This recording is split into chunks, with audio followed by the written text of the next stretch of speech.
one. Tomorrow we've got our usual Soup Wednesday, second one of the season. Tomorrow is going to be a Donate to Slurp Your Soup Wednesday. We're going to ask for donations to Slurp Soup. You can slurp, we don't mind, we won't judge. And all of our donations are going to go to our adopted flood family that we have. The flood family that we have it's a gal and her little doggy, which of course, you know, according to MLS, a family can consist of one person. So this is a family of two. They're over in the Onalaska area, I believe. I don't know the exact area, but she pretty much lost most everything. And the little doggy has had a stroke, and so I know. So we're doing all of that. Everything tomorrow will go right towards them. We will get gift cards for what she needs to buy specific items. Then we're going to have the buyer contract role play. I could not come up with a better name for that. So if anybody has any ideas, feel free. And that's going to be, we're going to pair up and present a buyer contract, all the paperwork, so you can be professional when you're talking to your clients and know what you're talking about and understanding what each thing means. And somebody will be around. I'll be here. Zach might be here. Jim. And we can bounce off ideas and what works for some folks and what works for others. Thursday, we're going to have the North Star MLS workshop again. We're not going to have that this Thursday. I will reschedule it for later in the month. We have the CMAR 360 annual meeting. We happen to have two super fantastic gals that were elected to our board, and one is right back there. The other is Darcy out of our Winona office. And that's from 9:30 to 11:30 out at the International Event Center. It's free to go. I'm sure they're going to have snacks and coffee, and they will be bringing them on board. And let me know if you want to go. They do want people pre-registered. And then Friday, Zach will have his group coaching as he usually does on Fridays. Next week, we've got the class on Monday. My listing just went live. Now what? That's basically for anybody that just isn't sure what those next steps are, whether it's showing time, setting up your super box, getting your flyers going, just all the little things that people forget that kind of come into a sequence there. The CGI call, of course, will be at 1 o'clock, and it's starting. Now it's time to start thinking about your CGI for 2019, so we can be ready to race for first quarter when it rolls around. Tuesday, we're going to do a Kelly 101. So if you don't have Kelly on your phone yet, we'll do that today. Just find me a taco bar. I'm happy to help while I'm eating tacos. And then we're just going to go over, I have some really great videos that I can share with Kelly 101 and what they're doing. I love Diana when she comes on and talks. She just is such a positive motivator, and she's so excited about Kelly. We'll have another Soup Wednesday next Wednesday. We're going to have dot, loop, and green sheets with Katie and myself. Maybe both, maybe one or the other. And that's just any questions you have about dot, loop, and of course green sheets, and how to get that green sheet into the loop. Thursday, we're going to do an understanding the paperwork, and that's just basically why we ask for what we ask for. I know a lot of it seems like we ask for a lot. And it's just, we don't want it, we just have to have it. And we'll explain why and what it helps. And then another group coaching with Zach on Friday. The 24th, I'll let Zach go over that one. The 24th is the KW Effect with Aaron Kaufman. I'm sure Zach will be touching base with that. We'll be back to another team meeting at that point. So, thank you, Nikki. You're welcome. The only thing that I would add or touch on is on the 18th. Sorry, John. It's like church. No, not at all. Seats are in the front. Yes, you know. On the 18th, there's going to be a live stream event hosted by Diana Kokoska, and the topic is going to be maximizing your income with Kelly. If you go on to KW Connect, you can find the registration for that country, and I would highly recommend you go. If Diana's a part of it, you know it's going to be really good. And anything that's about maximizing my income always catches my attention. So I would look for that one. We'll post some details in the Facebook group about how you can register for that as well. So that's what's going on in September. I'm going to pass around some updated copies of the office lore. If you would take one and then pass it around, we're going to have a conversation about this really quick. There you go, John. There you go, John. Take one and pass it around. So the lore stands for what? Language of real estate. Language of real estate. And basically what we do on a monthly basis is look at how the office is doing compared to our local board. So basically we're looking at all of CMAR, we're looking at our office, and we're asking ourselves, how are we performing compared to everybody else in the market. And I'm here to tell you, you guys are crushing it. You're doing some pretty phenomenal things in a market that's very tough and very tight. Contracts written. CMAR is up 1.14%. You guys are up 2.94%, which means you are outperforming the market or you're outperforming the association by 159%. Who is right? Contracts written volume. Here's the deal. These next two really excite me because here's the deal. Contracts written volume, the board is down. They're negative 0.19%. You guys are up 20.66%. That means you are outperforming them. Well, hello. I'll be quiet. I want to say last time we got a little excited and made a one person cry, so I won't get too crazy. In terms of contracts written volume, folks, you guys are outperforming the association by almost 11,000%. Woohoo again. Listings taken. CMAR, the MLS, August over August, they were down a little over 1%. You guys were up 5.5%, which means you're outperforming the market again by 597%. Listings taken volume, the CMAR as a whole was up about 0.5%. You guys are up 42.18%, meaning you're outpacing the market by about 7,500%. Those percentages seem crazy, but when somebody's negative and you're positive, the percentages get pretty crazy, right? Why is this pertinent? Why is it important? How can you utilize this in your business? You can use it as your marketing strategy. Absolutely. To take it to a listing appointment and Absolutely. say, this is what we're doing as a company compared to the rest of the companies here in town and in our market. Yeah. So ask me the question, Gerald, that you might get from a buyer or a seller when you're sitting across the table from them and they say, hey, so why should I work with you and Keller Williams? Lay it on me. Well, if you look at the data compared Well, to. you can ask me. I'll do the hard. I'll do the Okay, hard part. you got it. I'll ask Yeah. you, sure. So, Zach, why should I use you over any other company here in Rochester? Why you, Zach? Well, Gerald, that's a great question. And aside from being the #1 company in agent count, units sold, and volume, if you look at how we're performing here locally as well in Rochester and the greater surrounding area, you can see that when it comes to contract written volume, we're outperforming everybody else by almost 11,000%. When it comes to listings taking, we're outperforming people by nearly 600%. And listings taking volume, we're outperforming by nearly 7,500%. We're an aggressive company that really focuses on customer service and accomplishing the goals of our clients. That's why you should hire me, and that's what Keller Williams brings to bear for you. That's how you leverage some of these statistics during those conversations to make it real. Because let's be honest, how many of you guys have gotten that question and just said, oh, well, Keller Williams is the biggest company, that's why you should work with us. Right? That's the easy answer, but do you think the client really cares about that? Not really. But when you can show them that you're outperforming the local market and you're outperforming the local board, that starts to make a lot of sense to them. And they realize, okay, it would probably behoove me to hire you and to hire your company. Any other thoughts on this at all? I think you can use it in getting other agents over here. Yeah, tell me more about Clearly that. we're doing something right. Mhm. So when you're teaching agents to run their own business and not just pay someone money for leads, this is what happens. If you look at contracts written volume and listings taken, even listings taken volume, when CMAR as a whole, when the board is negative, what does that mean for the majority of agents in the industry? They're losing money, they're not doing well. Yeah, it means they're struggling just to stay even up last year, right? For many of them, they maybe have even taken a step backward. Okay, and here's what I want you to understand about the Lord. This isn't a, hey, we got you, we're better than you, Keller Williams rocks, everybody else sucks type of a conversation. No, it's a strategic conversation with clients to let them know what value we bring, but it's also sort of an extension of help to other agents out there to say, hey, here's the deal. Everybody else is finding it tough right now. We're doing something right. We're increasing percentages in a market that's tight right now. If we're going to learn how to do that and be a part of that, have a conversation with us. It's kind of funny. Yeah, we want you to come join our company for the sole reason that we want you to do better and make more money. Right? There's no other hidden agenda. Right, Gerald? Now that you're here, what have you discovered? That you should've guys done this before. you guys outperformed the market, and I should have came a year before this. But seriously, your experience from your last company versus this one, if you would give us just a 20-second, experience difference, what's it been for you? I think the biggest thing is that you guys have more tools that would help me bring value to my clients.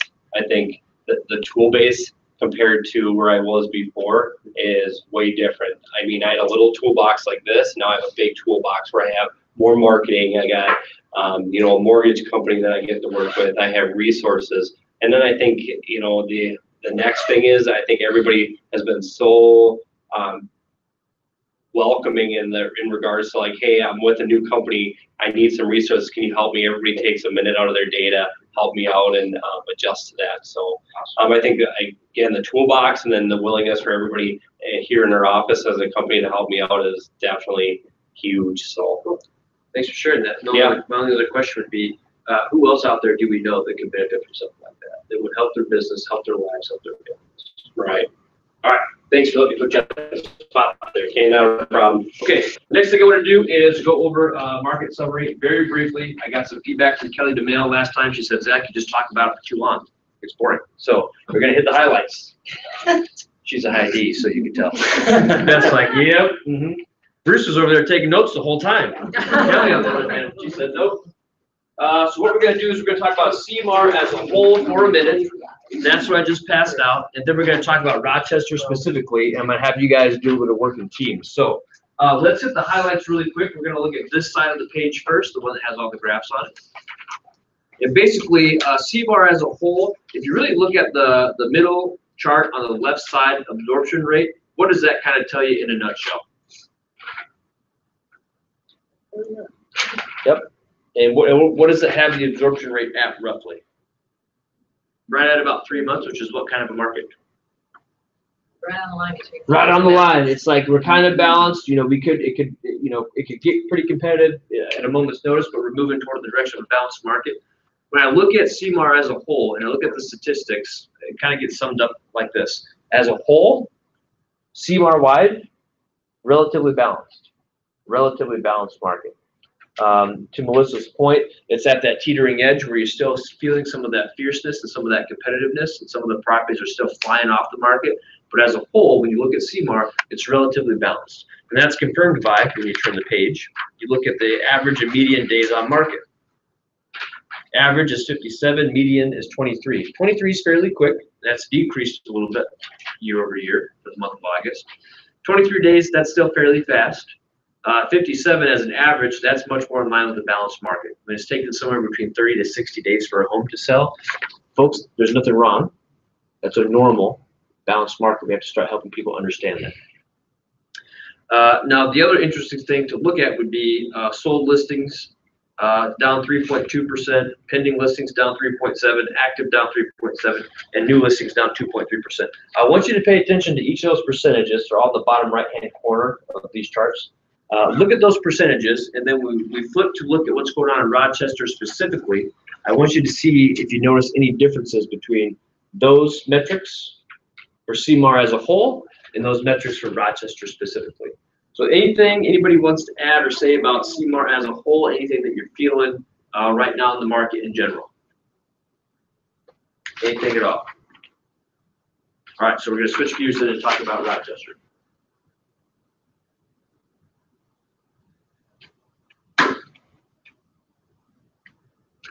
Take one pass it, please. Take one pass it, please. I'm not slowing down over outside of Rochester. Right, so here's the deal, Jennifer. This is what I want to talk about. This tells us what the market's doing. This tells us what we are doing. Is it possible to outperform the market? Yes. Yes, you, the people in this room, are doing it every single day. You've done it for the whole year. You've done it for the past few years. You're outperforming the market. When we look at the statistics, the market says things are going down. We have fewer listings. We have fewer this. We have fewer that. But when I look at these statistics for Keller Williams, you guys are up in positive territory where the association is down as a whole. Why is that? How does that happen? Somebody tell me, please. I want to know. Anybody? Mr. B, you got to have something. There's a lot of things that affect the market. Absolutely. Summer affects the market. Mm-hmm. I mean, we've been very active. Absolutely. But it does affect the market as a whole. Mm-hmm. So everything cycles around. Right. And when cycles are going on, are you able to, if you stick to the fundamentals and you do what you know works and you stick to it, can you outperform the market or can you beat what's going on in the market? Yeah. The answer to the question is yes, you all are proving that. Yes, ma'am. I was just having a conversation with Karen. Mhm. Karen put in 4 new listings last Thursday alone. Awesome. I did 3 Thursday and Friday. Mhm. And people are calling us because they're noticing, people are noticing Right. our signs and how quickly they see the sold signs. So I think people are getting wind of what Keller Williams can do for them. Right. I think so, that too. Maybe. Yeah, and the market too. Yeah. I think what we've been seeing is we've been moving more and more toward a point where eventually sellers they're going to get to the point where they're going to say, what?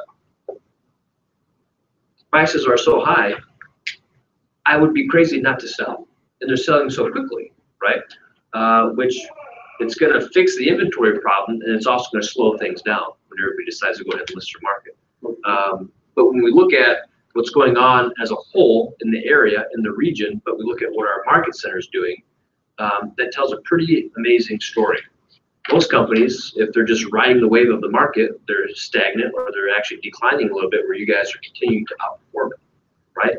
Here's another thing to think of. This gets me really excited. There's a major competitor that exited the market, right? Major competitor. Do you know what kind of market share they had? Good chunk.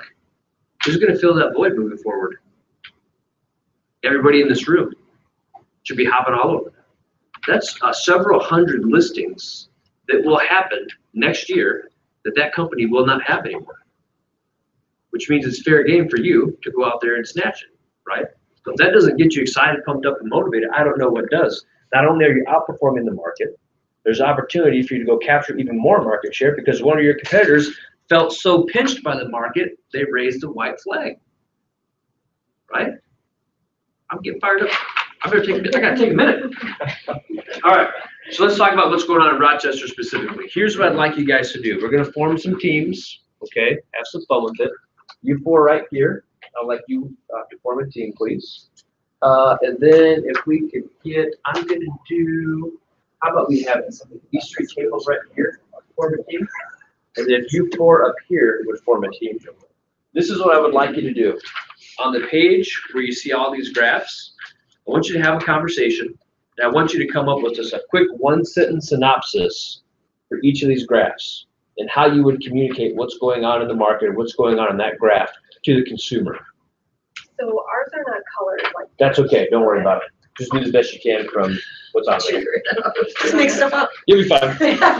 You can still tell, in general what's going on, and I'll try to get a colored one thrown up on the board behind me while you guys talk. How about that? I hope you. I think the numbers of listening going up though. So take a minute and as a group, come up with a sentence per graph as to what's going on there. Okay? I'll pull it up for you, Trudy.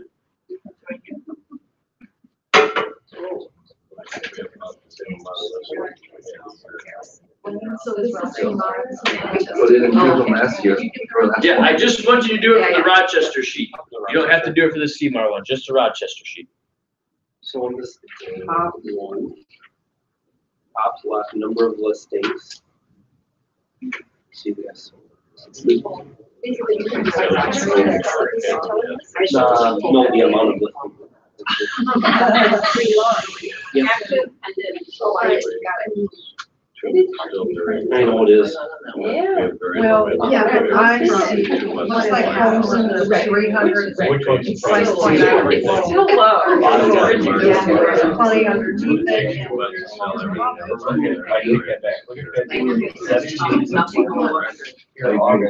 No. Not being below you. Now, It's actually something higher. something with the absorption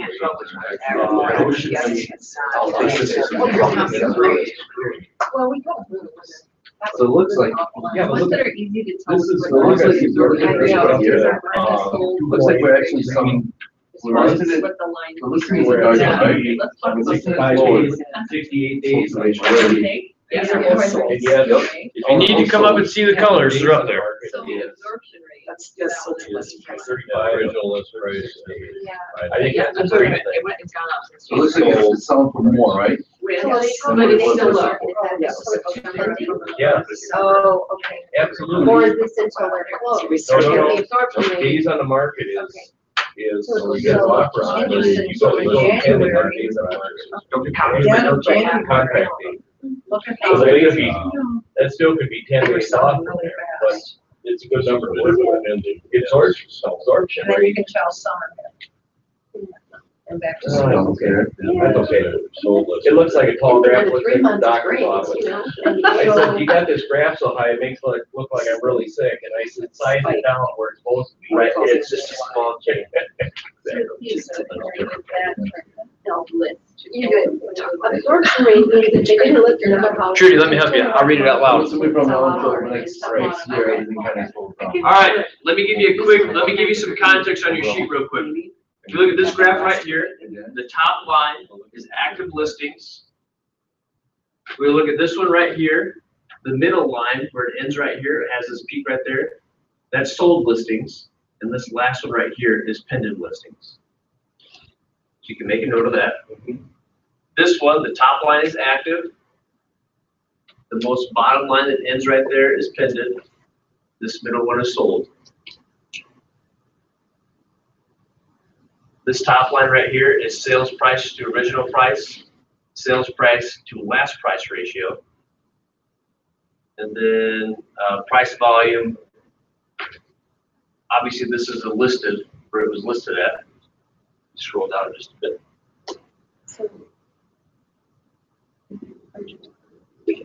Top one, active list price.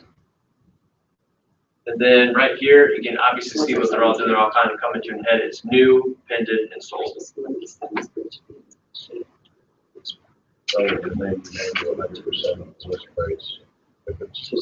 Now you're. June. Are here.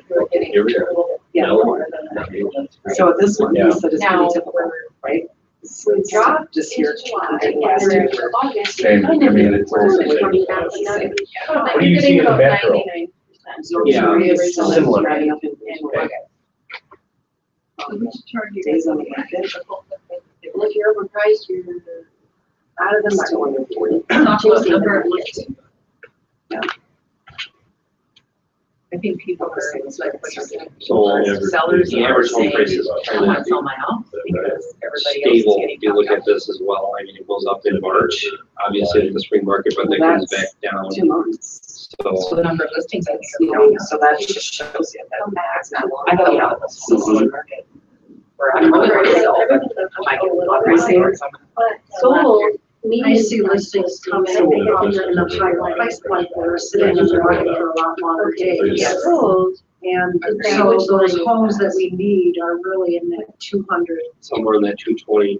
price point. That's basically the same. Homes And active is under 150 150 are Price. becoming So that's listed. telling us. And, that we're over the market. And if you look at what's It's active, telling us this here. one, active price is higher than it's actually. So what's going Right, on? that's the Maybe thing, you're- there are little, but if you have a family. Well, it's with not a child, So you got this someone's always, list there'll always ratio, be those. and they're spiked Little up to 100, opportunities, not 100%, enough to like support and so that's taking the ones in where Which they got are 20,000, sold this ratio, we need ones that are gonna stay versus the together. ones that got priced Working to sell. class, you know, Yeah. and not only the Yeah. service industry, and You ended up they with can't more, have affordable housing. So, So how do we read this number of listings? So- Looking at it, it looks like there's about like. should be that we go in as close to that sweet spot as possible. And then it's a little under, so we But see the numbers the come out and get prices are up. Leah, that's what I like to hear. You summarize that as a group too. Well, how do these agents get them sold in 2 days before it's listed? they cheat. I said, well, they underpriced the house so much. I said, it's easy to sell it, get multiple offers, you price it $10,000 below market value. I said, you want to do that, Looking at so the market get May numbers month, down, they oh, don't or, you care. know, that's, that month. That's how it works. So it's there Yeah. are things that are selling. If it sounds too good to be true, Little classes. Yeah. July. Should I do this? June, And that's. So this is good for your, will grow the price, right? We're in the process of. I did, I don't want to ask them back until it's hard on. We're looking at this right now, in our market right now. I got one house, Looks like you said the the house house that I'm trying to sell, Everyone else is everything everything is moldy down. The prices are, all the prices are actually. Good steals, buddy. We're actually selling it more than we're. So the market has stabilized. the whole. That's a good market whole out there. summary. You have to realize that. I got you. But really, we And it looks like not some houses, expensive. houses on the market are selling like that. Collective. When you do I was that, in the market. marketing, you know, that company market For analysis, the that's August, gonna it show was you what's like- sold. They got Now, the- realty, that's really that's something that we cannot just say, oh, well, let's try 10,000 more. In fact, you within this range, where you see those, like, for you, in those cars might be a little bit more active than how they're actually paying. I think it's gonna be. That's really where I think we should. Yeah. Really get So you gotta do. And Gotta get back into training. then just compare them, you know, if we have to make an adjustment, we'll know within the first 90 days. Well, I know my Well, you business just is on the average minutes, it. so I know what's going on in my house, that's why I never know. That's because What I The- job that. But yeah, we're going to affordable Your eyes homes should sell be quickly, Right. and the Get it luxury off. homes Negotiating closing date. sit there. Yeah, they do. Outside. And so actively standardized. What I'm hearing, and then my situation is that you sell our house for good value, but for us to buy a house that's just like ours, or every there's more. individual I property think needs to it's be. the market is too expensive, it's gonna be closer to, I live in. I live in my house for $200,000. I could probably get away with $260, but for me to buy like a house like a little over here, I'm looking at You guys have your it's sense. for 50 or even more. Very good. So a lot of people, You guys have your well, sense. if I sell my house, Are they still really like that's this? 300 is the That's median. kind of. If you're buying in the stock market, then you've got so. I'll just see how much money, right now, I want, I want to be really good. Right, but in the same market, that's They the. can't talk to you. You get a lot more in the, Conflict. we're done. Yeah. That's a good guess. That's To good. create that. Never mind. He said I was old. Yeah. They're not going for a loan, they're probably not going to buy cash. I'm just trying to learn from what you.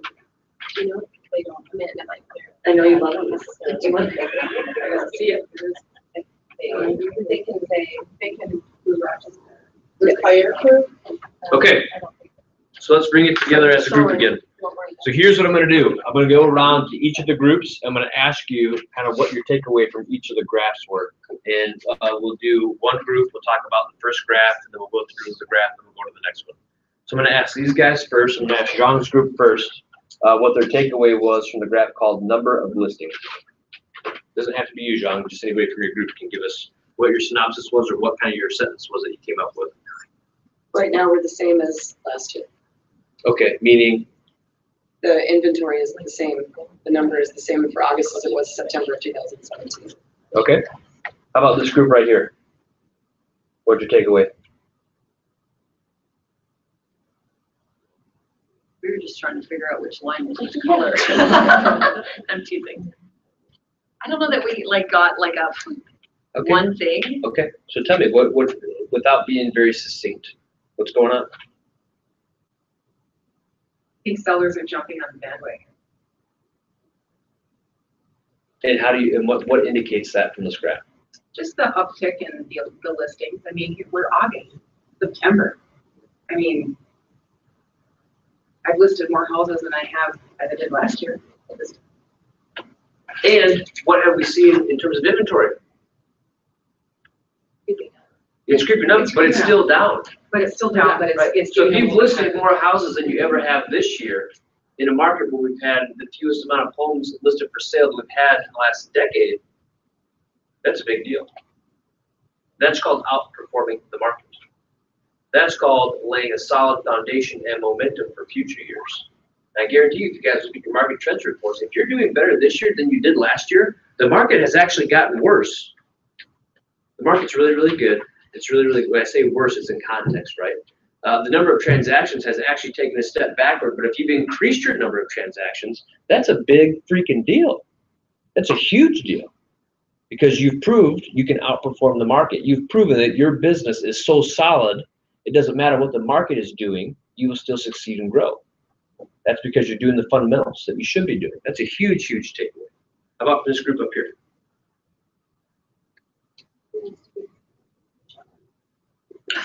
I think Leanne is the spokesperson who just nominated another spokesperson. Just a little on the sensitive side. I'm gonna hand it over. It's okay to say that you did what we've heard too. the market is stable. Correct. What I've run into is people like, we missed the boat. Should we wait till next spring? Sure. As a realtor, do not believe that the spring market starts when the grass is green. No. If anybody in this room believes that, change your mindset. People say, well, we wouldn't miss the market. The words are, the people that are buying today need to buy a house right now. Is that not true? Oh, well, we were told by our last realtor that the spring market's the best market is when the grass gets green. And you missed it already. That's all I'm gonna say. Does anybody remember what kind of March we had this year? Cold, nasty. Yeah, but you remember what it was like when it came to sales? Good. It's phenomenal. Yeah, it's phenomenal. Yeah, blizzards in here going. February and March is when it gets a little crazy. So here's the deal, when we look at the first graph, and what's kind of interesting, and I would say even almost concerning to me is, our numbers of listings are continuing to increase, which is huge, right? That's a big deal. We're almost at a level of inventory that's higher than we've had in the last 12 months. But as this is increasing, what's dropping off dramatically? Yeah, our sold listings and our pendings, right? These are below, right? They're both going down. So our inventory is increasing, but the numbers of homes that are actually selling and pending is what? Decreasing. So what does that mean? How does that get reflected in the market? If we've got more listings going on the market, but fewer of them are actually pending or selling, what are we going to begin to see? Prices coming down. Buyers will get it. Man, prices coming down is going to lag. I think you're going to see your sold prices come down, but your list prices are going to continue to do what? They're going to continue to be a little bit out of reality. Your sold prices are going to maybe start to tick down, which is going to help people indicate what. And then ultimately, once that begins to tick down, then what will your active prices begin to do? People will realize, hey, the market's not being as crazy as it was. So how else is this reflected in the actual market? Where does it begin to feel like? What do you see? Balancing. Yeah, this is the market balancing. Right. It's happening right now. The market is balancing. The market is finally said, guys, it's been crazy for too long. We've seen rapid appreciation. Things are getting way out of control. We're talking 15, 20 offers on one property, selling 50,000 over asking price. This is nuts. Let's pump the brakes. We've increased interest rates, and prices have finally gotten so high that affordability is starting to slow things down now, right? Which is why we have way more listings right now that have actually been selling or pending than we've typically seen before, and which equates to what will begin to tick up or increase. Days on market, that's what I'm looking for. We're going to start tracking our days on market and see if it begins to edge up.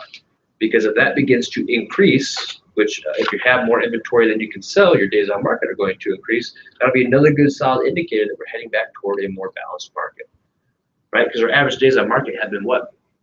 25. We stopped measuring it in days and started measuring it in hours, right? It's been that fast. Like we're talking, you might be like under 10 days on market before it goes under contract. But now we're starting to get back toward the better part of a month in some cases.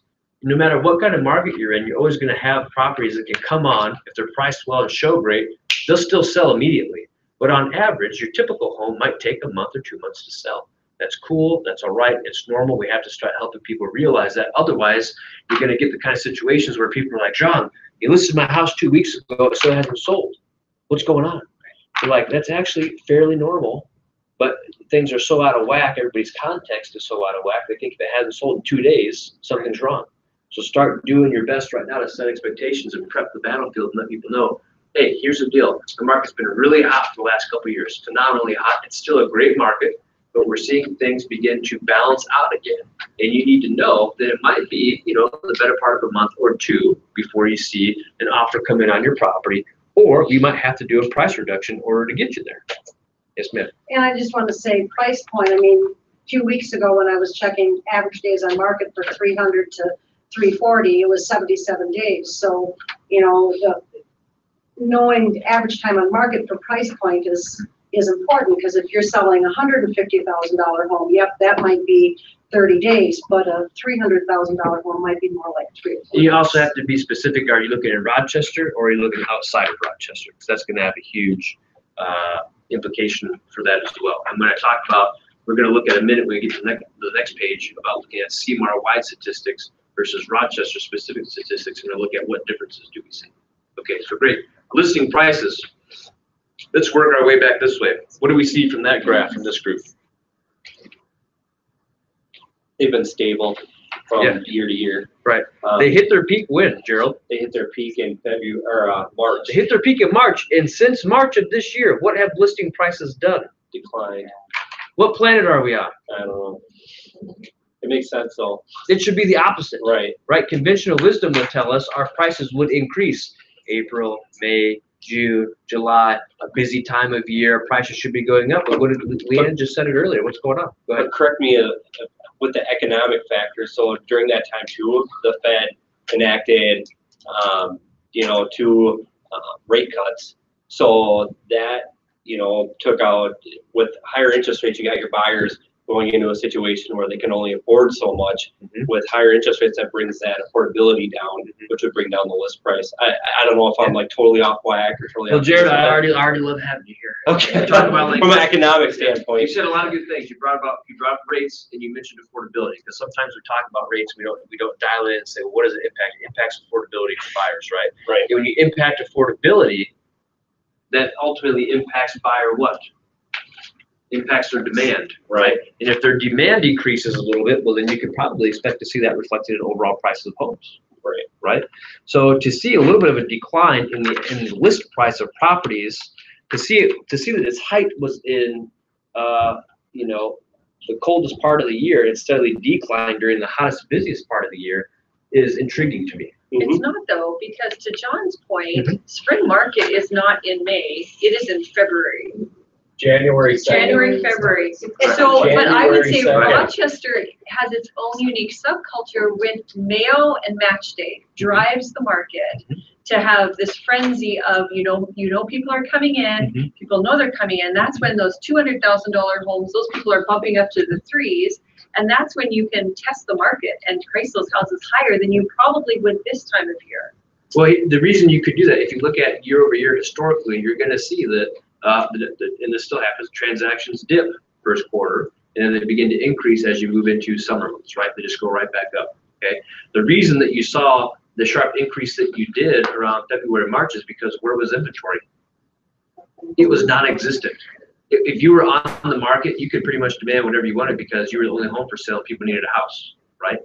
So that's what happened. And as we've seen that increase in listings, look, listings have gone up. What has prices done? That is supply and demand.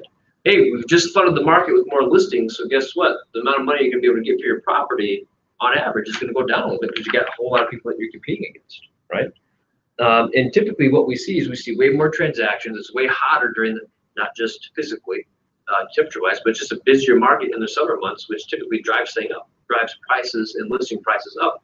But what we've seen this year is the best part of the year already happened, believe it or not, for sellers and top dollar, right? Now we're grappling with, hey, I know that you want to go on at 275, but the market analysis is telling you 260. This time last year, I would have told you we could probably push the envelope at 275 and see what happens. This year, now my advice is going to be that you stick with that market analysis and you go on at 260. If you don't, you're probably going to sit for 1 to 2 to 3 months at 275 and have to reduce there anyway. Back in the day, I could probably say my market analysis is coming in here. If you want to go 10, 15 or over, fine, let's do it. And it would still sell. That's not going to start. That's going to stop happening. Whatever your market analysis comes in at nowadays is going to be pretty fairly close to what it should be actually selling for. Because you can't account for that magical, crazy appreciation or competitive multiple offer scenario to drive up the price anymore. What do you got, Trudy? Well, to that, I've also seen where because of the prices for sellers, coming down, especially in some higher price brackets, and there's just a need for more creative financing that I've experienced and I have no problem. Sure. So, because of either buying up or buying down, when sellers are looking to buy, it's taking, once something hits the market, they have to be ready to list their house because their house probably is on the market very well. Yeah, or it needs to be listed already. Yeah. Were you going to say anything else? No. Okay. Understand the absorption rate chart. Absolutely. We'll get to that. We'll get to that. Hang on, John. We'll come to you first on that one. I want to hear from this group real quick on listing prices. On absorption rate, did you want us to talk about? Anything else to note on that one? Your pended median list price went down from July to August. Your pended median list price. So homes are actually selling for, or the list price that they're at before they pinned went down. What is that a sign? What have people had to do for the first time in a long time more than usual? Reduce price. Price reductions. Yeah. Better refresh up on those scripts. You better start having those conversations and setting those expectations. Guess what? You got greedy. You way overpriced when you put your home on the market because you didn't listen to me when I told you about your market analysis. Now we have to do a price reduction. We haven't been having to do those for a while, right? All right, John, let's talk absorption rate. You know, I watched this go on a few years ago. My hair wasn't quite as white then. And I asked builder, you know what the absorption rate is in that community? And they didn't understand it. They put up 20 model homes and it went over the edge, and it was right north of here, Pine Island. You watched it go on, Renee. Put in 20 houses, model homes. The community never, they're way out of the absorption rate, but they were used to the metro. So, and John, let's put what you're saying in supply and demand terms. What did they do there? They created an over inventory, an oversupply. model They homes. provided way more supply than there was demand, and what did that do to prices overall? They just sat there. They shot themselves in the foot twice. I'm going to flood the market. I'm going to increase inventory there's no demand for. So now that when anything comes on the market, you just effectively discounted everything because there's more than what we actually need. Yeah. So here's the interesting thing. When we look at the absorption rate in this graph right here, it's the highest it's ever been in how many months on this graph? 12 months. It's the highest it's ever been in the last 12 months. Your absorption rate is the highest it has ever been in the last 12 months. You're moving toward a balanced market. To Melissa's point before, it's still on the side of competitive and a hot market, but the indications are clear. We are moving toward that 3 to 6 month absorption rate, that 3 to 6 month inventory level in which we have a balanced market, which is good. Why do I keep hammering this stuff? Do you think? Like, why is it important? How does this impact you out in the field meeting with clients on a day-to-day basis? You need to know. We can give them the correct information. Absolutely. Make a Because decision. here's what I don't want you to do. Like, if you're an agent, you've been tuned into the market, you've been going on appointments and buyers, you've been advising them on the kind of market that we're in. Sadly, it's a super competitive market. If you find a house that you like, we have to be in there right away, make an extremely strong offer. We're probably going to have to fend off a few others, and maybe even might take us, 4 or 5 times to actually get your property. John, here's your CMA. We can test the market if you want. We can go a little bit higher because the market's been supporting that recently. If I tell them the same exact things I've been telling them for the last 2 to 3 years, today, what kind of experience are they going to have with me as their agent? Disappointing. Yeah, a disappointing subpar experience because I was not being the local expert when it came to market conditions, and I advised them incorrectly or I set the wrong expectation, right? So now when I list John's home, I'm going to say, John, here's a CMA. I think we need to stick pretty close to this. If you want to test the market a little bit, we can, but I need to let you know, based on what we've been seeing in the market and the fact that it's moving more toward a balanced market, we're seeing a little bit more inventory, interest rates have gone up a tad. If we don't get this thing under contract in about a month or so, or to meet your timeline, we're going to start talking a price correction. Just want to be upfront with you about that, right? We have to start helping them realize what's going on and set their expectations appropriately so that you don't shoot yourself in the foot and then hopefully have a bad experience, right? Okay. Say again? Use these graphs. Yeah, use the market information to do that for you. This isn't just, my opinion on what's going on out there. Hey, Mr. Buckingham, as you can see, this is what's going on, and here's what that means for you. We always have to take this. The challenge is, and this is why I asked you guys to come up with a sentence and give me a synopsis. The challenge is taking this and synthesizing it and turning it into a soundbite that's relevant to the consumer, right? If I just tell the consumer, hey, the absorption rate's going up, what are they going to say? Are we talking about the weather? I mean, absorption rate, what are you even talking about, right? John, the absorption rate's going up. That means this is what's going on in the market. Here's how it impacts you. Here's how it's relevant to you in the real estate decision you're about to make. That's when you start separating yourself from the average agent.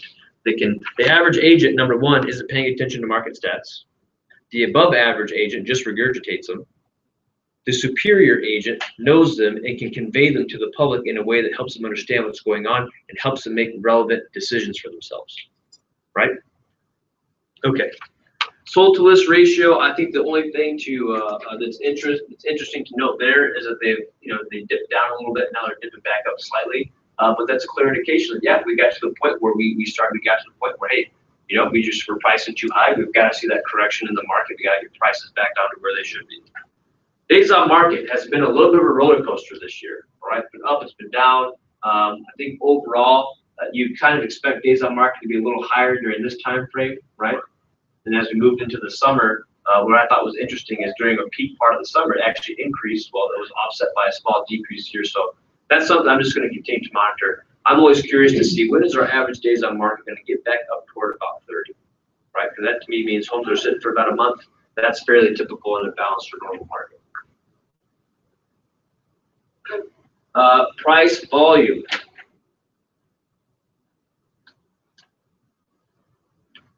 Just like the absorption rate, this is the highest it's been in the last one. Yeah, your active list volume is the highest it's ever been in the last 12 months because we have more let than we have in the last 12 months. More inventory. As inventory goes up, your list volume is going to go up as well, right? And then when we look at pended and sold volume, that's decreasing, right? So the gap is only widening right here. And then as this gap continues to widen, what happens to our absorption rate? It increases, right? We have more homes sitting on the market for longer periods of time. Any questions on any of that fun stuff?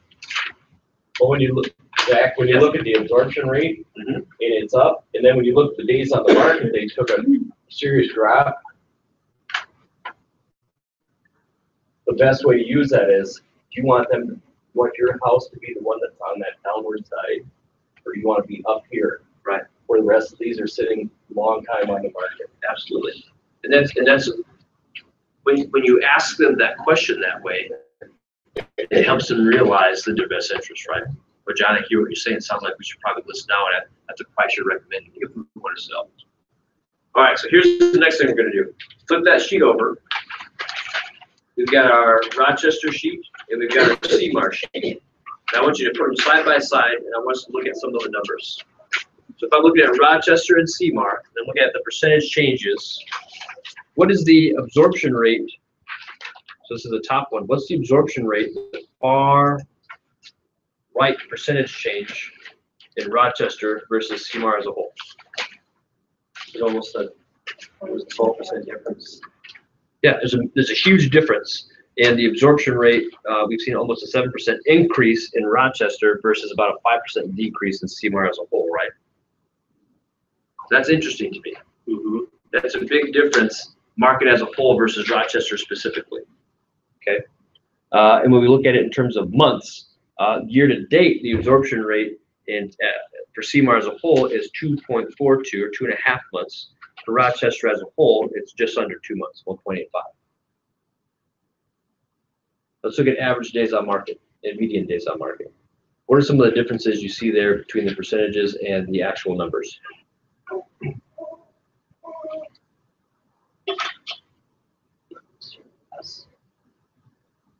Meaning what?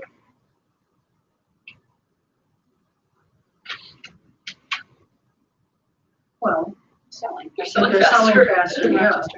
Sells fast. I know it sounds stupid, right? But how many of you guys will go on a listing appointment in Casson, or Stewartville, or Byron, or Pine Island, versus in Rochester? What do people need to understand? You're in a different market.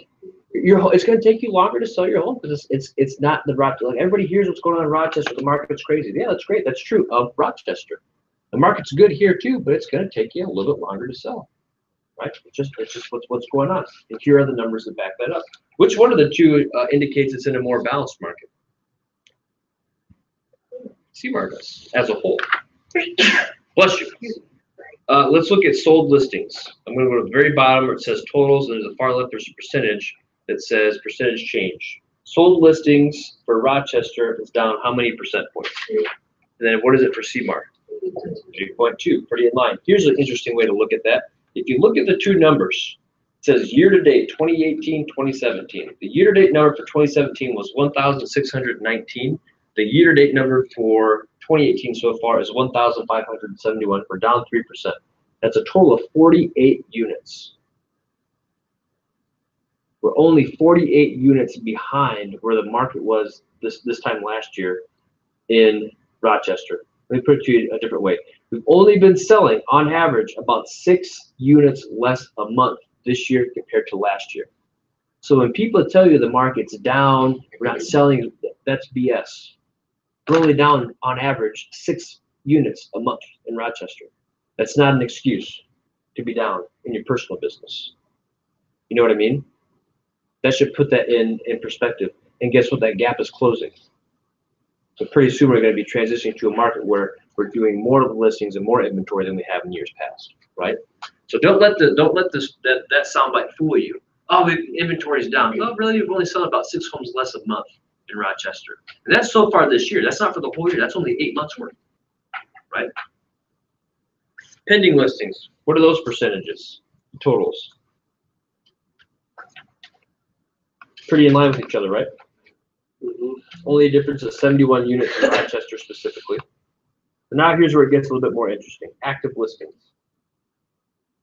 In Rochester, we're down what percentage change year to date so far in terms of active listings? Yeah, but it's negligible. It's negligible, right? We're talking 18 units for about 2 months so far. So in terms of inventory, we're creeping right back up to where we need to be, which is in line with next year and soon to be more, right? So the inventory issue is beginning to fix itself right now. Then if you look at new listings, Rochester as a whole versus CMAR as a whole, what's the percentage difference? Zach, how do you define a new listing? Like this monthly, like? It's a truly new listing, meaning if it was on the market before, it's been off MLS long enough to come back on as a new listing. Versus, hey, we just canceled and relisted it because we did a price change. It tries to take some of that.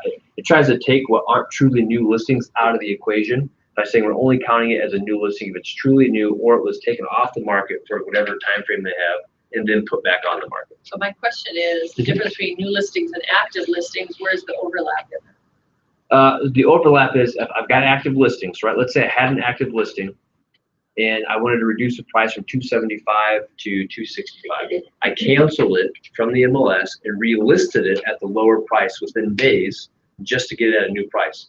The MLS said we're not going to count that as a new listing. It's still an active listing, but we're not going to count it as new because it's truly not new. You just did a price change. That makes sense? Well, let's say you put the wrong street address in. Which, is that a strategy? Change the house number. Yeah. Like this one number. Anybody seen that? Am I the only one that's noticed that? You're the only one who's done that? Yeah. But it's trying to pull out what aren't really truly new listings from that equation. Did I answer that question for you? Okay. So when we look at new listings, the difference is 2 units year to date versus CMAR as a whole, it's down 2.3% or 121 units. So the moral of the story, if you guys had to sum up our conversation about the market, what it's doing and where it's going, what would that sound like? Not a lot of change. Well, yes and no. So give me some context to that, because Right. last year we've experienced what? Not a lot of change as far as listings, but more change as far as days on market, how long it's going to take to sell, how close we're going to have to be to a good price point to sell your home. I You mean, have to be reality. Yeah. Because we're just gonna have to act. And just not expect that we're gonna be able to go over the lead. I think moving forward, it is an expectations setting game. It always has been, but we're now setting different expectations than we have in the past, right? And you're going to need to be pretty sharp and deadly on your listing appointments. And oh, by the way, I think there's going to be huge opportunity. There's a certain kind of person out there right now that's going to begin to fail. They're going to begin to fail hard. Who is that? They're not agents. They're people without agents. Or standby owners are going to face plan hard because they know everything and they know right now they can put their market on whatever price they want. I'm going to sell it in hours. And guess what? They're going to sit. They're going to sit. They're going to sit. They're going to sit. They're going to sit until an agent comes along, lists them. So I know they've been, swatting you away right now, but guess what? We've seen them increase substantially which is actually now a great thing. We've got a ton of for sale by owners out there right now. They're not gonna experience selling anytime soon. So that's a huge opportunity for an agent to go in there and start building those relationships and potentially turning that into a good engine for business. I got a question. Sure. How many agents, use Zillow as a tool in it? Would you raise your hand or pay Zillow? Jacob raises his hand very proudly. Very good. I'm so glad you do that, because I told Zillow the other day we're gonna shut the IDX link down, and they will be out of business that quick. Do you understand what? No. You understand that? Anybody understand that? Yeah. We're feeding Zillow with our inventory that we go out and work hard on, and they're taking it all back. All we have to do is vote at CMAR to shut the IDX link off, and Zillow will not have any of the market in Rochester or the surrounding area. If we shut it down, if we go to North Star and shut it down, Zillow will not have any of that inventory. They will only call us. If you're the listing agent or work with a team. So we want to still be out. But it's gotta be at that level, because you're not gonna find the brokerage that'll do it first, because then you'll have the people that say, well, I Unless want it's it on Keller Zillow, Williams. you use Zillow, Because no. they're paying for that service. Nobody tells them. Keller Williams. Nobody goes on, nobody tells the consumers what Zillow truly is. Oh, I do. Call their broker and ask them. I said, who's your broker? Have your broker call me. They're not a real estate company. If they don't have our inventory, what's the consumer's gonna do to Zillow? They're gonna say, what kind of scam are you running? Where'd your houses all go? Did you like save that firecracker for the end specifically, John? I would go off on a tangent. Jacob, we're just gonna save this one. I hear you and I feel you. And I understand. But the long and short of it is, controlling your listings and your listing data is huge. And where you choose to invest your marketing dollars, just choose wisely. Choose wisely. And who you're going to give that money to in terms of am I actually funding a competitor. So with that being said, now that we threw that fireball out there, we're going to have Sally come on up. I'll work that. Sally's going to talk some hammock business real quick. Yeah.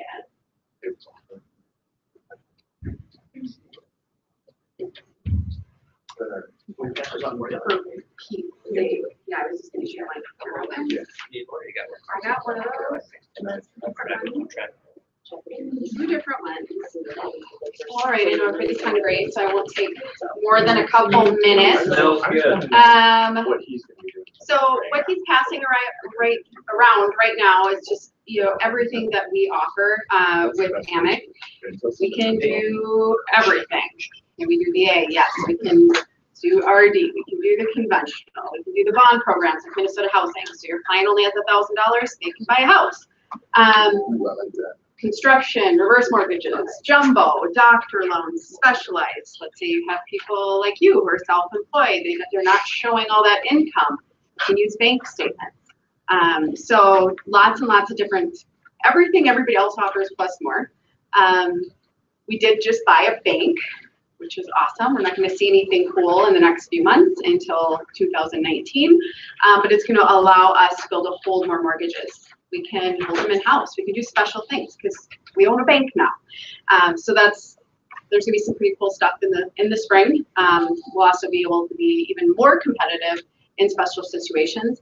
However, even now we price match rates and fees. So if I get a lending estimate from somebody else saying, okay, well, this is what we're pricing at, this is what our fees, we're going to at least match that, if not make it better. So all I need is a lending estimate. So encourage your clients to definitely price shop and get those lending estimates, but bring them to me because I'm going to make it better. I'm going to be able to save them money and get their rate down, match the fees. Let's say another company is, oh, well, we're going to give you $1,000 or a $1,500 lender credit on every deal. We can do that too. So just to keep note of that. Let's see here. We also just launched a new application app. So it's easier than ever for a client to fill out an application. They can take a picture of their documents and upload it immediately. You guys get added on so you can see where your client's sitting. You can see, oh, well, they haven't gotten Sally all their documents. They can't see exactly what documents, but they can see, hey, there's 2 outstanding documents. So then it's more team, hey, make sure you get those documents to Sally. We got to move forward, make sure. So but that's nice. And then it's instant updates. So let's say We've moved into the appraisal process. You can choose, you can tell me what you like, but it'll send you a text immediately. This is where we're at. Hey, guess what? We have our underwriting approval. It's the text. Versus, I've always sent out the weekly updates, but this is just a little bit more of what's happened right now. So that's kind of cool, and it just makes it easier. Our old app, I don't think is user friendly. This new one is really pretty awesome, and you're able to print your own pre-approvals. Depending on the situation, I can set it up for that. Some borrowers that are really close, I'm not going to allow that option. Right now, I don't like the way that they're doing the pre-approvals. They're putting, they're not putting the address and they're putting the price on there. That's something that's going to be changing next month. So we can do our own custom pre-approvals where I don't want to put a price on there. I want to put an address. Hey, we've looked at this. They're pre-approved for this address. So, but then you guys are shopping. Well, I mean, I'm usually available. However, it's kind of nice for you to just go on and click and make your own pre-approval. So, depending on the scenario, obviously, if somebody's really close, hey, I want to look at that property. I don't want to, I can set the parameters basically for that, but it is a nice option. And again, you know, the whole Minnesota housing, I do so many Minnesota housings. Remember, even with VA, you can pair that with Minnesota housing. So if you can't get the closing costs for them, USDA, we can wrap that into like a deferred payment or a monthly option. So we can still use it together for those clients. Any questions? I think that's all I have. What's the website for somebody to go online and I didn't see that yet. Oh my goodness, well, I can. Is it just yours? Well, yeah, you can actually just go to the www.sallythurman.amaking.com. It'll take you to it, but I can send you a direct link to it. Any other questions? No? All right, well, you know where to I'm find gonna it. ask you a question. Sure. Please use Sally. Keep your hand up. It was a great experience for you and your clients. Outstanding. She's a resource. She's right here. You can call her. You can find her. She brings tacos. Highly recommend you. And I answer my phone at 7, 8 o'clock I at was night. gonna I say. raised your skill level, amazing heights, didn't I, with a client? Sounds like it was a great challenging experience. It still is. Oh, you know what? I think a lot of these transactions, it is all about team. Amen. Amen. Amen. Thank you, Sally. You're welcome. Thanks, everybody. Make sure to go grab some tacos. It's a taco, yeah. Check my.